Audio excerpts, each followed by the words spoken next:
Good morning, good afternoon, good evening, guys. Hopefully you're all able to see the slides, and thank you for showing up this morning, afternoon, evening, as you're depending on your time zone, to join us for discussing how isolation what is isolation and how it could help with some of the new breaches or the breaches that we're seeing in the world today. We'll take this presentation in stages, but we'll start slow, trying to talk about the threats that we are seeing in the world today before we break into what is isolation and how, more specifically, CyberRink ISLA works to protect against some of the threats that we see today. We'll give everybody about another 30 seconds to start joining. I still see people joining, so we'll give them about 30 seconds before we kickstart.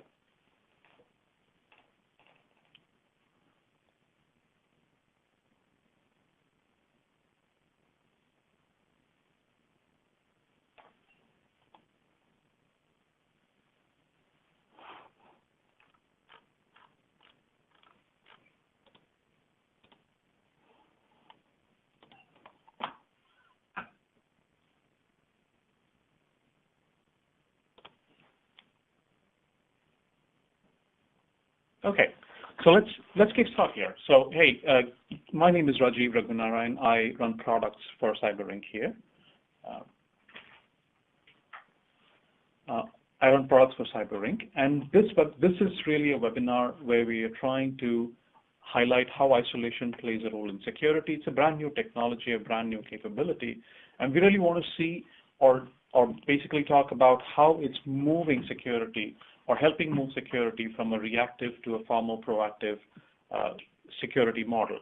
From basically the traditional detection and response, where we are looking at threats, responding to threats, and basically running after alerts as much as possible, as quickly as possible, automating as much as possible, to a strategy where we don't have to worry about the next alert, the next threat that comes in, and we can potentially stay ahead of it as easily as we can. Before we talk about what CyberRink ISLA is, let's talk about who is CyberRink. So we've been in business for about 10 years now. Started with the identity and access management solution, which we just sold off earlier this year to KPMG. We acquired another product line called Spikes, which is the ISLA product line, back in 2016, and that's the one that's actually helped us focus more on browser isolation. Today, obviously, with the KPMG transaction done on the IAM side, we're obviously focused heavily and completely on browser isolation. Obviously, we've been involved in this industry. Spikes has been around since about the early days of browser isolation, since about 2011, 2012. So we've been in the isolation, trying to build the isolation solution since the time the actual trend for isolation has just started evolving. We actually see a lot more customers thinking, asking, speaking about it now than we've obviously seen in the past, but that obviously gives you an indication of where the industry and the trend is going. So before we jump into what is isolation, let's take a step back to see what problem have we seen and why we got into the business of isolation, and probably use more recent examples to talk about those. Obviously, there's no dearth of security breaches. You go looking for one, you'll probably find 100, maybe a few more than 100. But these are all big brands. It's not that any one of them has done any less investment or has not taken the best possible steps to secure themselves, their customers. But as you can see, despite the best possible investments, we still seem to be getting breached almost every day. Different levels, different types of breaches, but there's still breaches happening day in, day out. Right. And it's not that the breaches are going to go away. I mean, we'll take a couple of examples just to talk more about what the impact of these breaches are. If you look at the city of Atlanta, this was actually a ransomware breach that happened earlier in the year, March 22nd, to be precise, where the city of Atlanta actually got hit with ransomware, with the attackers demanding about $51,000 in Bitcoin payments. Obviously, and rightfully, the city, I suspect, declined to pay, which cost them quite a bit. If you really look at in the grand scheme of things, they lost about, this is as of about even a month or 2 months ago, they lost about 1/3 of their 400+ software programs. 30% of which were deemed mission critical. So even as of 2 months ago, those programs were still getting back up. How much the cities come back up, obviously, is anybody's guess. But there's just not that. They had a lot of critical services that had to be rendered in different ways. Court dates could not be kept. Police services had to be done differently. Parking tickets, parking permits had to be handwritten. The job applications suspended in large cases. Attorney's office lost a lot of computers, obviously, and the police lost years worth of dash cam recordings. All of which, in the end of the day, cost the city and the residents of the city in a large way. They originally started out estimating that this would cost them about $2 million, including attorney fees and all of the other pieces. In fact, their law firm rates were on the order of about $500 an hour for the seniors and about $300 an hour for the associates. And if you really think about it, from there on, they actually discovered how bad the breach was. And as of July, I think the mayor actually came back and asked the city for another $9.5 million of budget just to take care of this breach. So in all, this breach would end up costing the city of Atlanta over $10 million, and maybe more, depending on how it evolves. And it wasn't just the city of Atlanta that got hit. This particular strain of ransomware, SamSam ransomware, actually hit city of Atlanta, hit the Colorado Department of Transportation, Hancock Health, and a few others. The Department of Transportation, Colorado Department of Transportation, by some records, had about a $1.5 million damage coming out of this breach. And globally, of course, there's about an estimated 2 million plus users that fall to ransomware each year, even though the figures in 2018 are actually slightly better off, with attacks moving to more cryptojacking types attacks. We're still seeing a lot of ransomware coming in. In fact, just about a week or 7 to 10 days ago, we had the port of San Diego that got hit with a ransomware breach, and that's taken parts of the port function down. Fortunately, none of the critical functions by the looks of it, but still, as you can see, that's actually spreading from one place to another. But obviously, U.S. is not the only country to get hit with threats or cyber threats. It's a global phenomenon, a global issue. And one other place that actually came into the news big time back in July was Singapore. Singapore actually had a breach in their Singapore Health Services, or SingHealth, one of the key areas where people go, obviously, for treatment.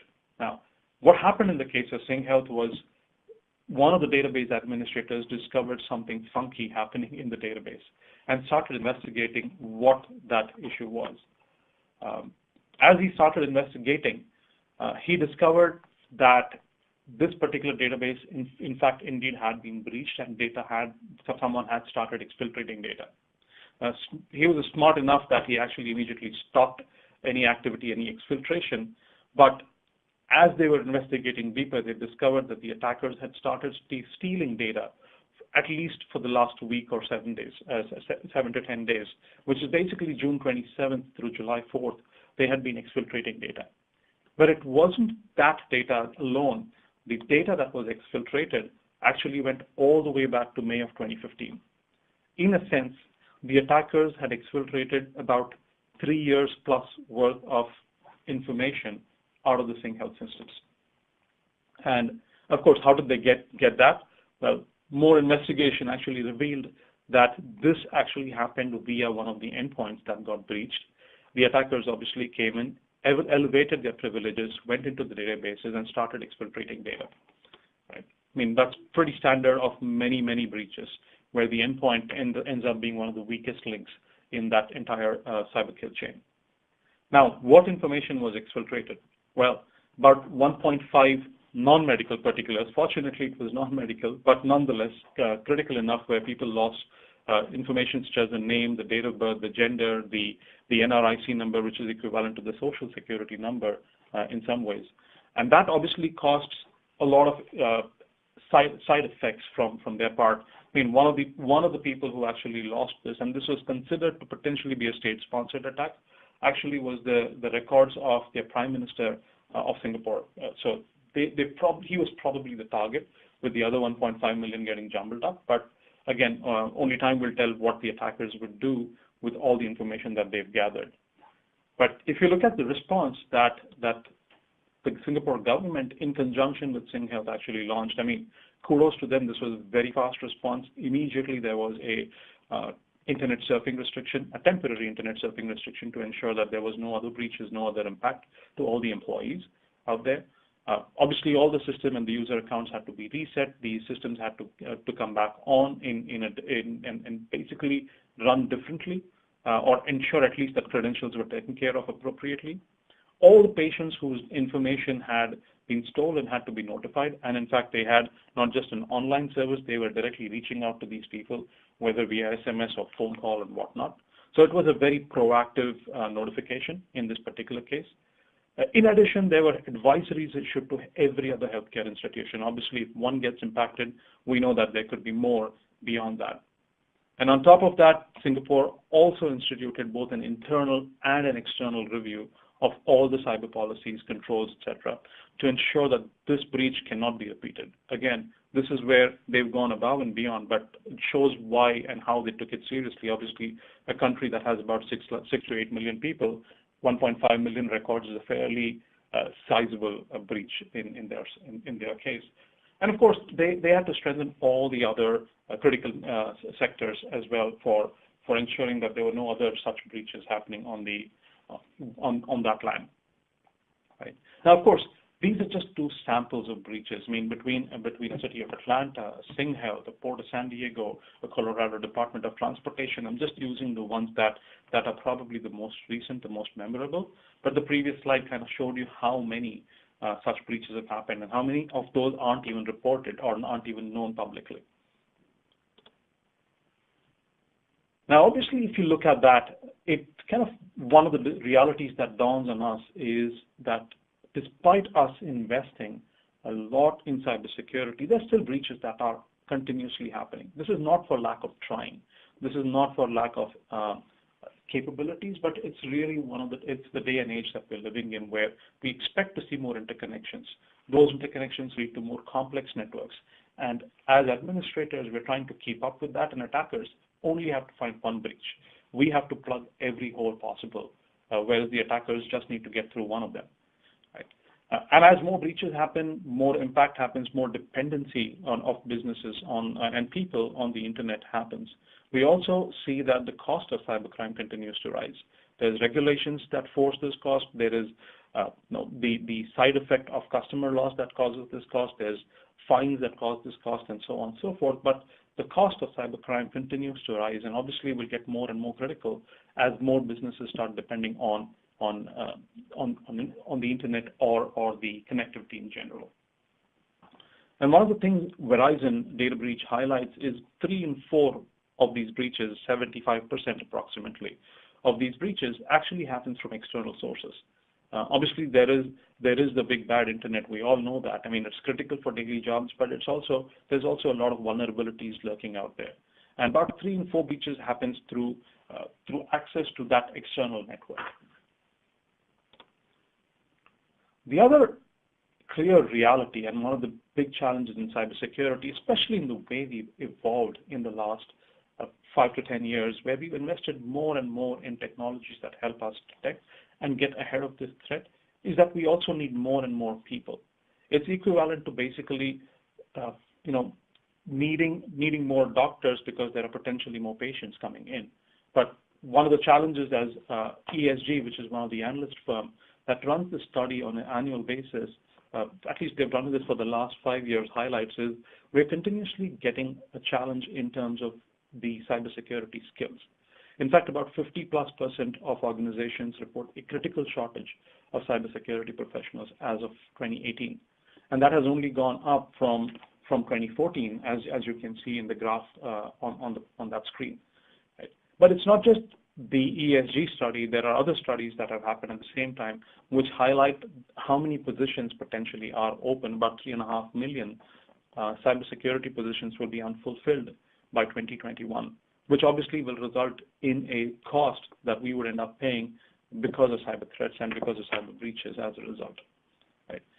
Obviously, painting somewhat of a dark picture, but we'll show you a few ways that we could get ahead of this. But before that is one other side effect of these challenges: increasing threats, increasing complexity, a basic resource constraint, and resources that exist are actually getting more and more stressed in their jobs, obviously extended, stretched to the maximum.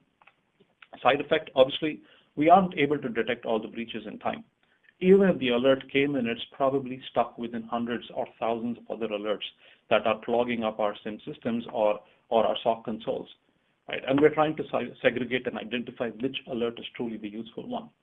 Well, this data actually comes from FireEye, but Ponemon has done some similar studies, and both of them highlight that it takes on the order of months before we can actually detect a breach.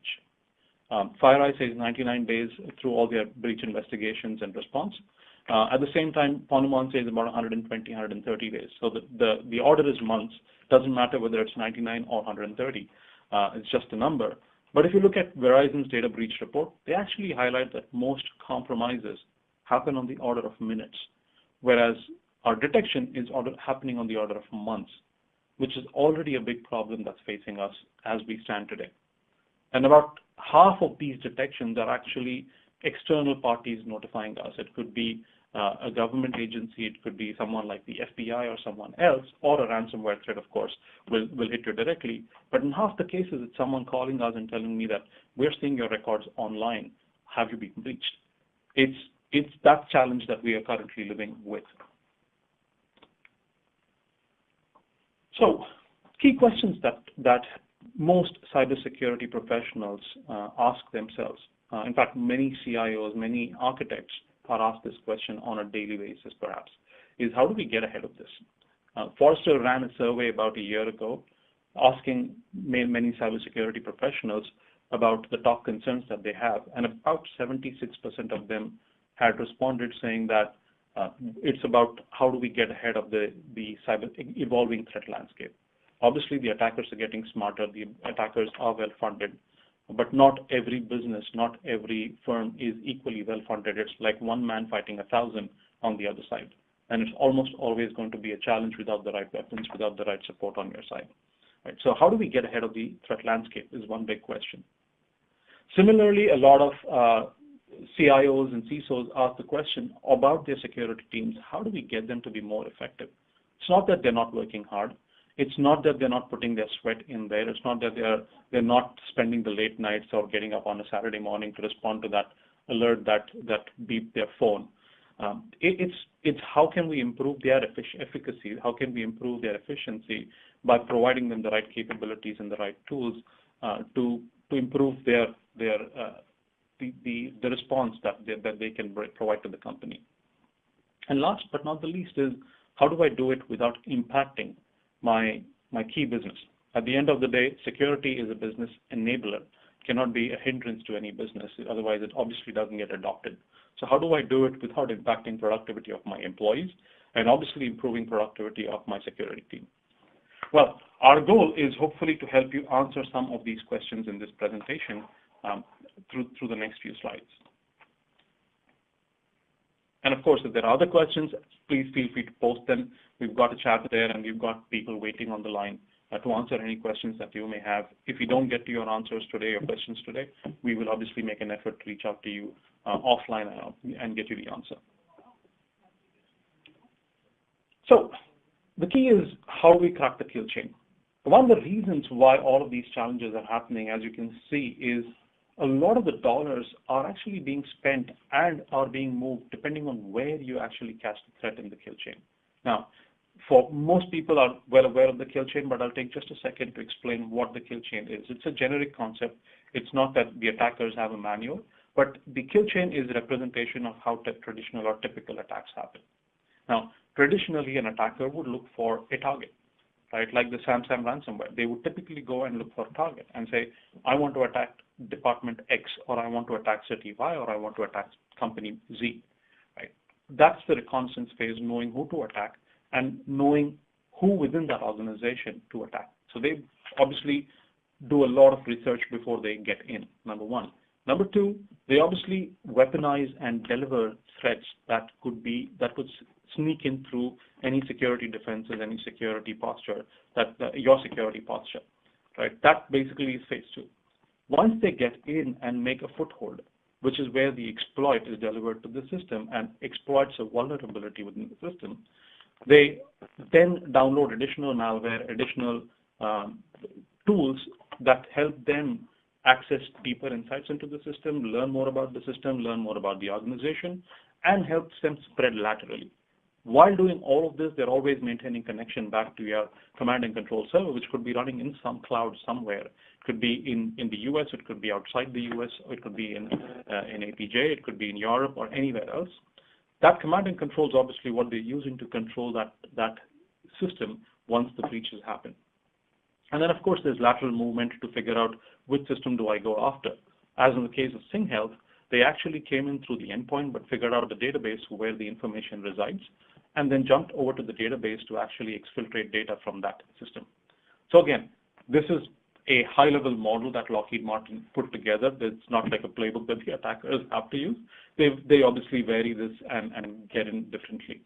But the one key thing this highlights is as you go deeper into the kill chain, you obviously need more personnel to be able to respond to the threats. So you are obviously, if it's one system that's breached, you obviously need that one system to be fixed. If it's 10, you need resources enough to fix the 10 systems. If it's 100, you obviously need those many resources. And how many records were stolen? If 1.5 million records are stolen, as in the case of SingHealth, you obviously need a response that is equivalent to what the breach was. So again, as you go deeper into the kill chain to detect and stop the threat, the more the cost, understandably. So the goal is, if we want to control and answer the questions that we had on the previous slide, how do we get more efficient? How do we get ahead of the threats so that they are not getting into us? Well, obviously, going left is really nice. Get as early as possible, stop the threat before it even gets into your system, or can breach and then move laterally. So that's really where we'd be proposing that you go, and that's really what the role of isolation is to help you earlier in the cycle. So what is isolation? Well, isolation, think of it as very simply, it's used to in the concept of the Middle Ages, right? It's like the moat that exists across the fort. You know there is outside, you know there is inside, you know that there are threats outside, and the outside could be a corporate network, or the outside could be anything outside your endpoint that is your specific asset that you're trying to protect. But it is the fort that you're trying to protect. Isolation acts as a moat that says nothing shall cross over into the fort, and everything is kept outside. Now, how does that happen? Well, very simply, when you look at isolation and when you look at our connections to the internet, we're all talking to the internet. We know that the internet has some bad elements. Obviously, it's critical for business, but it also has bad elements. What isolation does is it just adds a layer like that moat that transforms the entire web content into what we call a visual stream or harmless pixel stream that is then streamed over to the end user. So the end user is never actually executing any content, anything from the internet on their endpoint. Take a second to pause there, because that's the key concept, is if I don't allow the attacker to ever touch my endpoint, I have taken care of 80 to 90% of my problems, because the attacker now can't find the vulnerability that they want to breach. Right? They can't access that vulnerability. Very similar to the concept, if many of you probably are also well aware of the air-gap networks that the federal government has used in the past, where they've kept critical infrastructure completely disconnected from the internet. Now, in this case, obviously that causes the productivity impact and challenges and other problems, but that is truly providing that extra layer of defense to say, I am a complete island. I do not let the internet talk to me. In the same way, isolation actually opens that up to be a virtual island, not a physical island, but allows the end users to still talk to the internet, still do the business transaction, but still through that layer of isolation, which does not allow the internet to talk directly to the end user or touch the end user. And that's the key aspect of how isolation operates. Now, this could be remote users, this could be on-premise users, or it could be other types of users, but isolation still retains that boundary across that user. whether it's HTML that's executing and rendered as a visual stream to the end user, or it's a malware that's actually coming in and executing within a remote browser that exists within that isolation system, we may ensure that that entire detonation happens and execution happens within an isolated environment, which is basically a disposable virtual machine, disposable container, as you may think. And what the user is seeing is just a visual stream.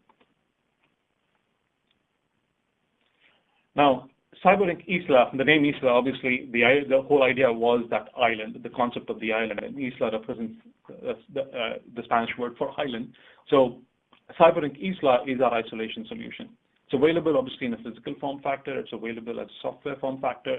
It's also available very close to the cloud form factor. So we obviously got capabilities in different realms. We can absolutely work with you for the right deployment model. But just talking about how Isla works and how Isla deploys, traditionally, Isla in the hardware form factor, for instance, has deployed in the DMZ of the network.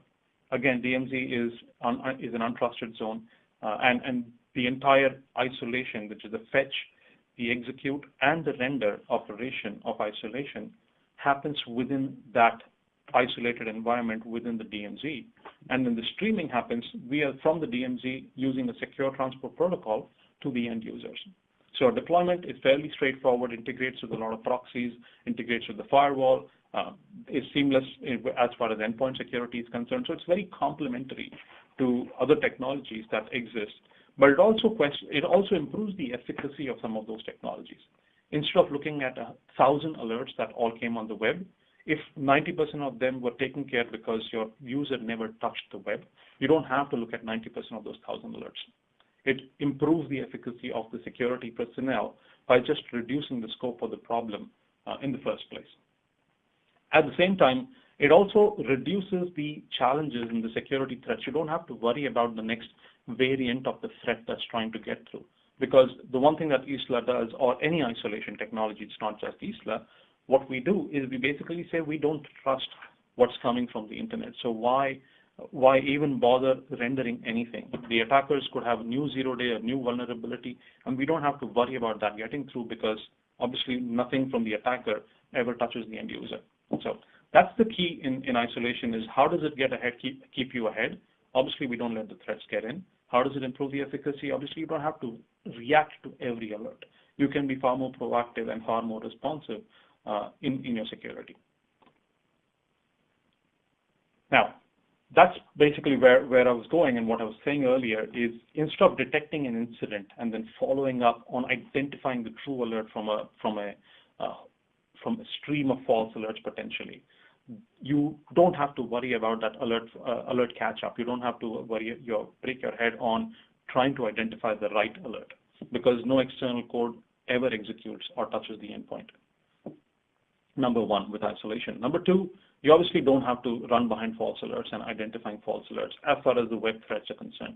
Obviously, you're moving more from that alert-driven reactive security model to a more proactive isolation-based model in that case, in the world of the isolation.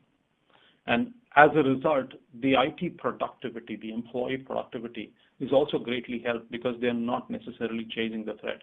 It gives them time to think about the security posture and get ahead and be more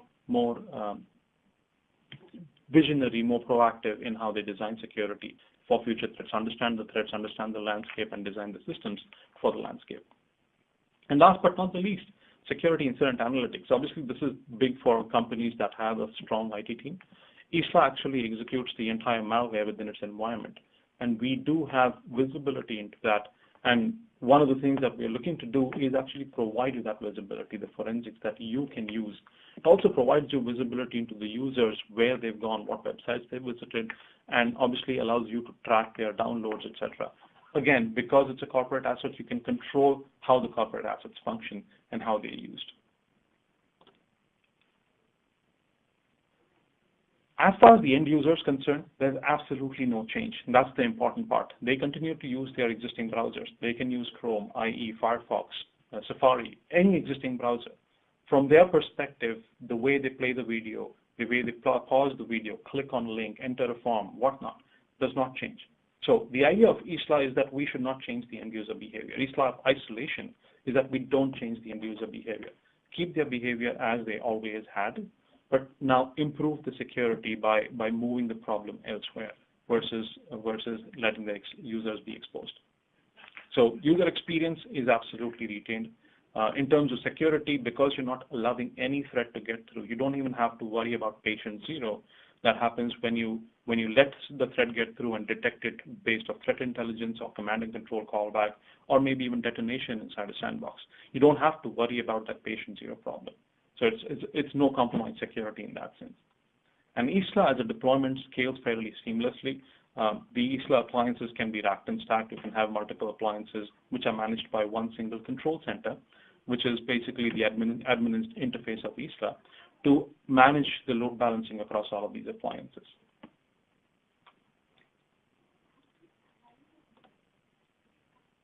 I see a couple of questions popping up. We'll definitely get to that in a few seconds. How does ISLA compare to all the other technologies? Hopefully by now it's fairly clear, but let's just play ISLA out. So ISLA actually works, or browser isolation as a technology, works within the realm of weaponize and deliver. So when the actual malware is being delivered to the end user, that's where the browser isolation system works. Whereas most of the other technologies that we're talking about, EDR, sandbox, and everything else, they usually look at the exploit when it's delivered to the endpoint, or as it's being delivered to the endpoint. So it actually works more during the exploit, the malware download, the command and control callback phase versus an earlier phase. Now, we've obviously said this is not to say any of those technologies are useless in any which way. This is more to say there's a complementary nature of how isolation can work earlier to reduce the scope of the problem and improve the efficacy of some of these technologies.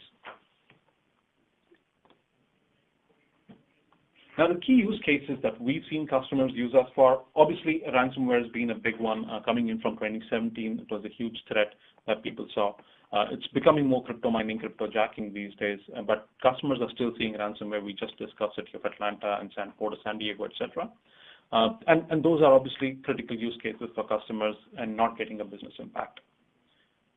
Malvertising, much as we may think, still continues to exist. There's a ton of malware that's rendered, even ransomware that's actually delivered through sites that host ads or deliver ads. And that's one easy way to get in because you trust the site.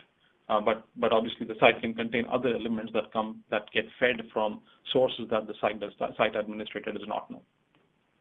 Email phishing has been a constant battle, and we'll talk about each of these in more detail as to how ISLA works against each of these threats, and standard web security, which is drive-by downloads too. So when you look at ISLA and how it works against ransomware, let's just look at how ransomware works. Right? Obviously, once the attacker identifies the target that they want to go after, they usually deliver the ransomware, and the ransomware is delivered via a phishing website. It could be delivered via email, or it could be delivered by the attacker doing something more nefarious. But typically, the web and the email happen to be the primary means of delivery. And even within the emails, the attackers have started moving. I believe 66% of the emails or threats now have moved more towards URL-based attacks rather than attachment-based attacks. But nonetheless, that's a pattern that the attackers will keep changing. When ISLA comes into play, right, without ISLA, obviously the exploit gets delivered to the end user. The malware then starts doing the command and control callback and essentially infects the machine, takes over the machine, demands a ransom payment. That's pretty much what will happen in any traditional ransomware delivery model, right?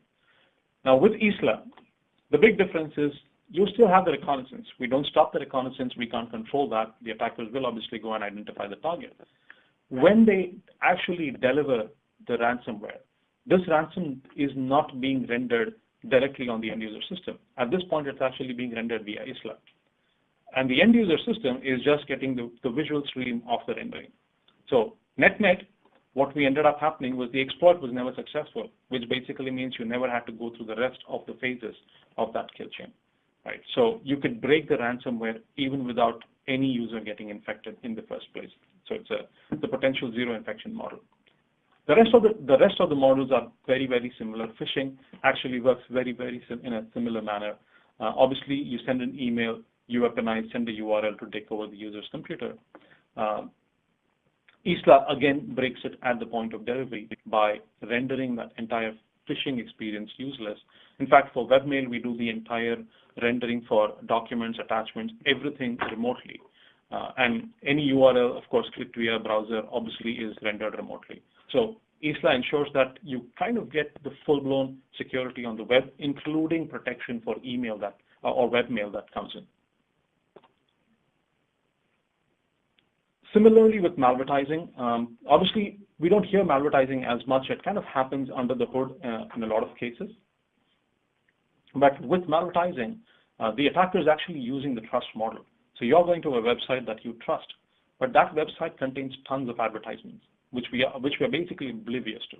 We really don't know what's happening. Sometimes we inadvertently click the ad. Sometimes it actually executes JavaScript elements.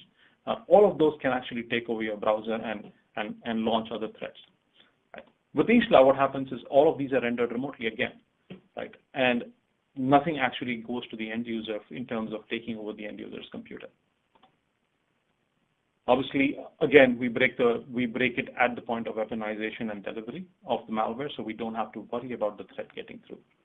And one thing I wanted to highlight is, of course, there are very well-known websites. These are strong in security in their own realms, but all of them have been hit by malvertising attack in the past couple of years. So it's not your random websites, but well-known websites that are typically used for these threats.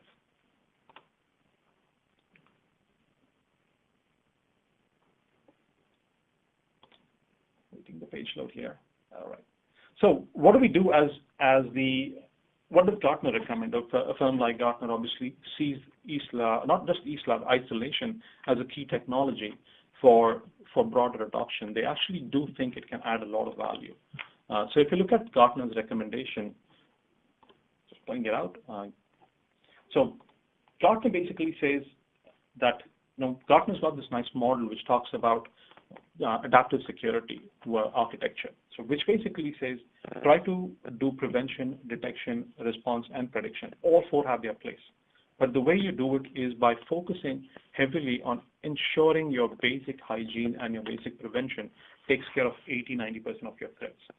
And then leave the detection and response, which are far more human intensive, to about the last 20%, because that's where you can actually devote human resources. It's equivalent to having an ADT at the home. You're not going to leave the door open at home and just use ADT to monitor who's a bad person that's walking into your home. You're obviously going to put the door. You're probably going to put a Ring doorbell and look at the video camera feed on your phone, or maybe put a keyhole and actually look at who's outside before you open the door. And isolation almost acts in that realm. It's like that Ring video camera that allows you to see the person before you choose to allow the person getting in, which we'll talk about, and that's the question that you have on the download side. We'll come to that in a second. But now you're worried more about the small segment, small sliver of threats that get in when people cross that boundary. It's not the entire span of web threats. Right? Gartner obviously thinks that's a huge or a big investment, and that's clearly called out harden and isolate systems. And they do think that about 50% of enterprises will adopt this by 2021, obviously growing heavily from the current adoption. And that should reduce the threats by about, or the risk of compromise by about 70% in terms of compromises that today affect the end user systems. Just that one step alone. And the other big piece is, of course, with CyberRink, you actually have the ability to do this as a POC. You can run a POC remotely, get a feel for the system. We'll obviously work with you to ensure that that feel is available. But if you want to do an evaluation or a pilot, as Gartner calls out, of any one of us vendors, CyberRink included, of course, will offer that pilot for you to get a feel for the technology and get moving forward. So with that, we kind of come to the end of the presentation here. So thank you so much for the time. Please log your questions on the side. We will go through the questions and answer any one of them as they come up. So the key one question that has come up is, what happens to threads that cross that isolation boundary? What happens to files that we download as an end user? That's actually a great question, because one of the things that ISLA does is we actually try to take care of that by doing a multi-layer security there. One, we actually allow the administrators the policy to control which user has the rights to download or does not have the right to download. So it's actually a control that the administrator can put in place, number one. Number two, even as the user is going and looking to download a file, say it's a document, an Excel file, a PPT, we actually remotely render the file. If you click on a link, and in one of the future webinars, we'll actually run a demo as well. But when you click on the link, we'll open that file up remotely so that you actually get a sense of what that file is before you choose to download it. And if you still download it after that point, you have the ability to download it as a basically PDF, which is a standard. Even a document can be downloaded as a PDF. So you basically take out all the macros and all that stuff. Or you can download the original file. In both cases, we'll actually run that through a scanner, which today includes an AD scanner. We've got integrations with sandboxes and other tools out there that can help reduce the scope of that threat. So we again employ defense in depth pattern out there to ensure that you've got policy-based controls, remote rendering, plus scanning or detection before the file is downloaded.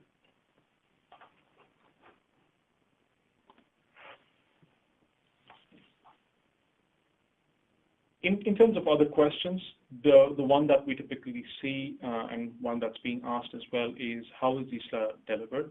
So ISLA is available both as an on-premise solution, which is obviously useful for many customers that still want their control, complete efficacy, or complete. So they don't necessarily want to move to cloud. It's obviously available on-premise. We do have cloud-based solutions. The POC is actually available right now, with the cloud launching pretty soon. So you've got both options in terms of delivery, cloud or on-premise.